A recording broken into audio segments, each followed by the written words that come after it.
Welcome back to the 2022 college basketball bracketology videos, and let's get right into it. This episode is the introductory episode, so we're just going to be going over every team's seasons thus far, and we'll get into more bubble details and whatnot in the next week's video. But let's start off with our 1 seed thus far. We've got Auburn. They're number 1 strength of record and number 4 in the net rankings, and they only have 1 loss, the sole team with 1 loss in the nation, so they are the solid number 1 overall seed. In the 8-9 matchup, we've got TCU, who has been on the downward trend recently, but honestly has had a very solid season thus far. Same thing going for Wake Forest. They have improved their ranking drastically over the past couple weeks, rising to that 9 seed, and probably should be able to maintain it in a relatively weak ACC this year.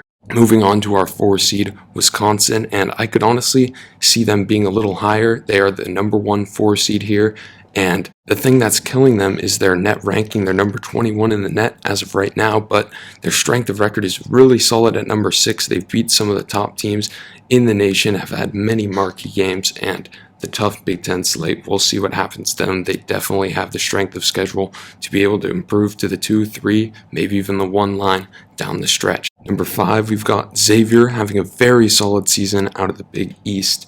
And then they would play number 12, Oklahoma. This is one of the last teams in the bracket so far. Oklahoma has lost 6 of 7 games, but they have all been pretty tough, including losses to number 1 Auburn, Kansas, Baylor. Their only win in that stretch was against West Virginia on the road. So Oklahoma is definitely on the downward spiral, and many may not even have them in their bracket. If they aren't able to pick up a win at Oklahoma State, I could see them falling out of this bracket very quickly. But if you look at their schedule past that, they've got 5 ranked games in a row.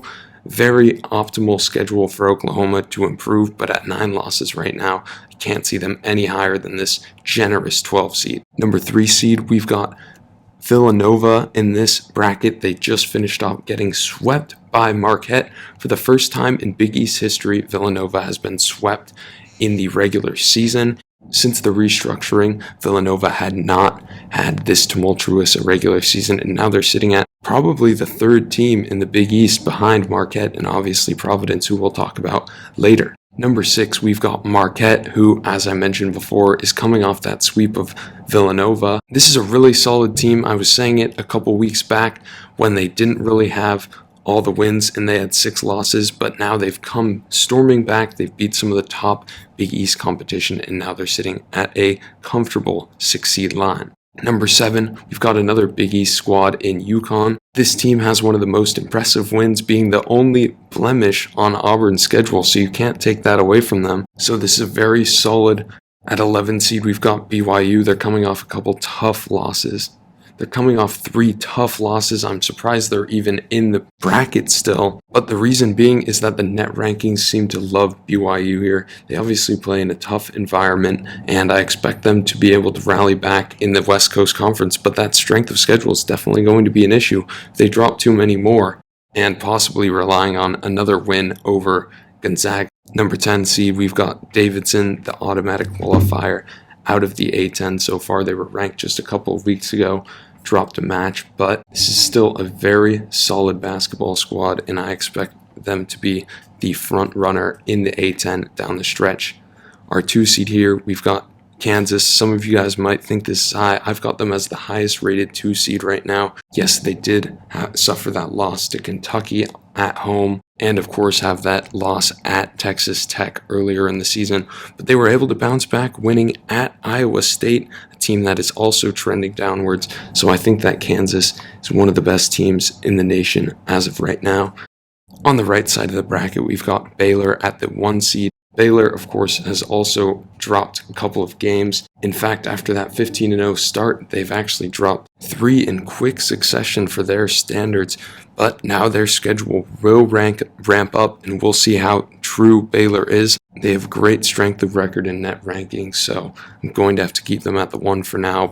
Number 8, we've got Wyoming after a critical Mountain West victory last night, and they would be playing Loyola Chicago, another mid-major, probably the best mid-major right now, if not for Murray State, who we'll talk about a little later.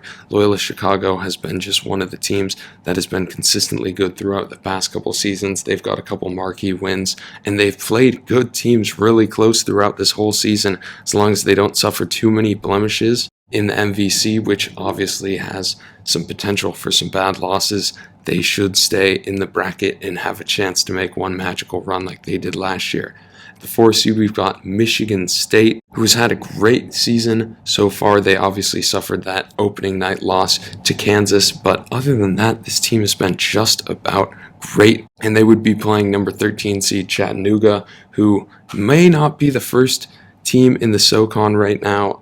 It might be Furman by half a game, but these two teams will meet one more time. Chattanooga will be on the road, and either way, whether Chattanooga is the automatic qualifier, we'll have to see. It comes down to the tournament, but otherwise, I'd have Chattanooga on the bubble. They obviously don't have many blemishes, but we'll see what happens down the stretch in the SoCon.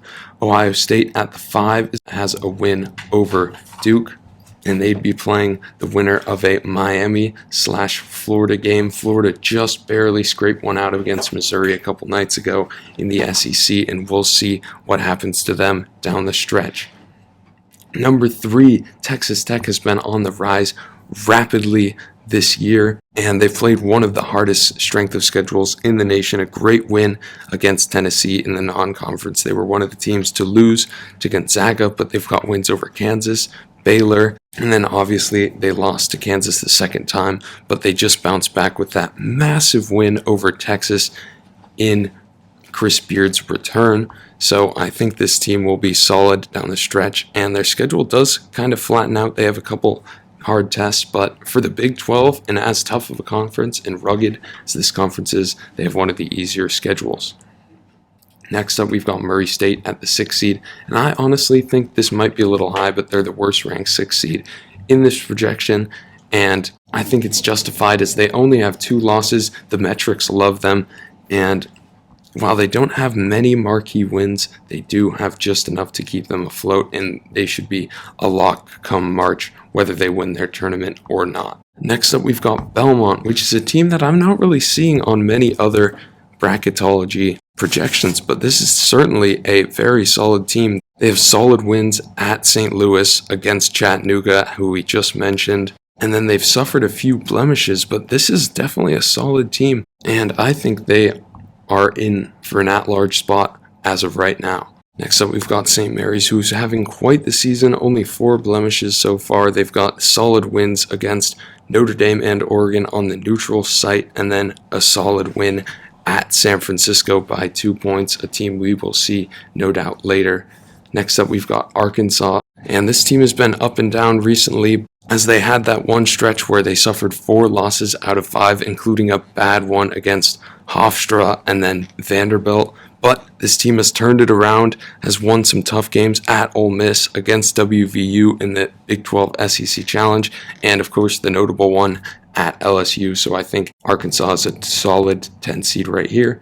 Number 2 seed, we've got Gonzaga right here. Some of you guys may say Gonzaga's a 1 seed, but I don't buy it right now. They've definitely got the tough games down the stretch in the WCC. They've got a couple dates with BYU and some of the other teams that we've already talked about here. So we'll see what happens to them, but I think they're a solid 2 seed right now. Obviously, they have the wins over Texas and Texas Tech respectively. And then what really impressed me was that 30-point win, or it should have been 30 points over UCLA. Obviously, they have the losses to Duke and Alabama, but those are 2 very solid teams, and I think Gonzaga will be primed for a long run again this year. Our third number 1 seed is Arizona after their marquee win over UCLA last night. Moving on, we've got Indiana at the 8th spot, also having a solid season in the Big Ten. That's one of the hardest places to play at home. As long as they stay the course, they should be a lock come March. Then we've got Boise State in a loaded Mountain West. Boise State has been one of the top teams here. While Wyoming may be winning the standings right now, Boise State is definitely someone to look out for. Then we've got number 4, Tennessee. They already defeated Arizona this year, so if they see this bracket, they're probably liking it. They'd play New Mexico State, who's also having a solid season out of the WAC, I believe. Then LSU is at the 5 seed. A lot of people will have them lower, but I honestly value them, as Xavier Pinson did not play in a couple of their losses down the past couple of weeks. So I think that they are a solid 5 seed, but we'll see what happens. They'll have to maintain this level of play if they want to keep this high of a seed. Then we've got a 12 seed matchup. Yes, this is rare come March, as there are bid bandits and bid thieves, but we've got WVU/SMU in a pseudo Big 12 showdown, and both of these teams are having very solid seasons, but WVU's strength of schedule down the stretch might be too hard for them to maintain this great of a record. As for SMU, they've got the showdowns with Houston, and they may even be able to win the American outright. Houston has not showed any sign of weakness, but we'll see what happens down the stretch there. SMU at Houston will be one of the intriguing matchups down the stretch. Aforementioned UCLA drops to a 3 seed after their loss in one of the tough environments in college basketball.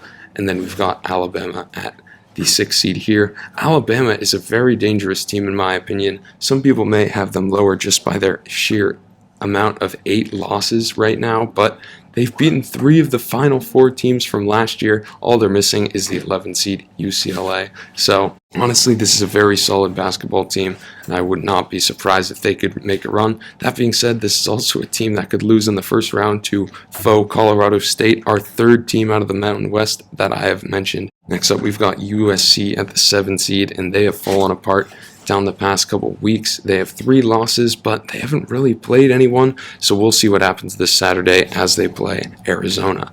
Next up, we've got USF, who is having a very solid season in the WCC. They just picked up a marquee win at BYU, and they are a mainstay. We've talked about the sheer mass of mid-major West Coast teams, but this year it's really pronounced. I expect some of these to go down, probably BYU, in the next coming weeks as they start to cannibalize each other, but for now, it's looking solid out west. Number 2 seed, we've got Houston, who obviously lost one of their best players, and one of their blemishes is that really close game. Some may have them lower, but this is just a solid Houston team, and while they may not be the best, they definitely have the metrics on their side for the 2 seed mark. Next up, our final 1 seed is Purdue, who would play Longwood. Purdue has had a great season, and that Big Ten is just going to come down to this final month here. Number 8 seed, we've got UNC having another solid season. They play Duke this Saturday at home, and I think that is a valuable game for them to try and improve their seeding. Number 9 seed, they would play Iowa, another tough opponent, just staying in there in the Big Ten, and we'll see what happens down the stretch. Another Big Ten team, Illinois, at the 4 seed. They have some brutal losses when they did not have their point guard, but at this point they've steadied the course, just beat Wisconsin this week, and they are up to the 4 seed as a result. Number 5, Providence. The net rankings really hate this team despite their 2 losses and many quality wins. This team is just not getting the love from the net rankings. I personally think they are higher on my power rankings, which you guys will see in due time, but Providence for now is a 5 seed, and they would play Toledo in the first round. Speaking of Duke, they're at the 3 seed. We'll see what happens in their showdown with UNC. Those games are always close, no matter what the seeding or ranking. Next up, we've got Texas, who would play Seton Hall, and both of these teams are very up and down. Texas more so. They just got blown out against Texas Tech, but we'll see how they respond down the stretch. And the final set of teams, we've got Iowa State playing Iona. Iowa State obviously just lost to Kansas. This is still a very solid team, was ranked this week. I expect them to drop out, but we'll see what happens. And many don't have Iona over that 11 seed mark and into the at-large category, but I do, and I think that they will be a very solid team. They've obviously got that very good win over Alabama, and I think that they could pull a similar upset against the team that they'd play in the second round here in Kentucky, who's been solid all year, went into Kansas, got one of the most impressive victories of the season. So, thank you for watching. Please be sure to like and subscribe to the channel, and stay tuned for next week's update where we will be focusing more on the bubble teams.